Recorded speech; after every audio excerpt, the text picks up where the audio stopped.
રમઝાન મહિનામાં ભરૂચ સિવિલ હોસ્પિટલમાં કોમી એકતાનું ઉત્તમ ઉદાહરણ જોવા મળ્યું છે।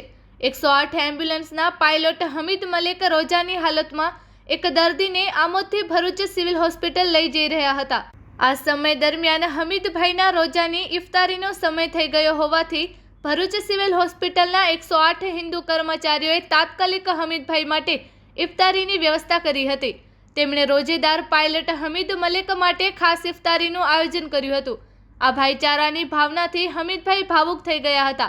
ભરૂચ જિલ્લામાં રમઝાન માસ દરમિયાન સ્વૈચ્છિક સંસ્થાઓ, ઉદ્યોગો અને આગેવાનો દ્વારા ઇફતાર પાર્ટીનું આયોજન કરવામાં આવે છે। આમાં હિન્દુ મુસ્લિમ સમાજ લોકો સમૂહ ભોજન દ્વારા ભાઈચારાનો સંદેશ આપે છે।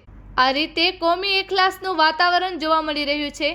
ભરૂચ સિવિલના 108 કર્મચારીઓની આ શ્રેષ્ઠ કામગીરી સમાજ માટે પ્રેરણારૂપ બની રહી છે। Report by Ketan Mehta, Bharuch.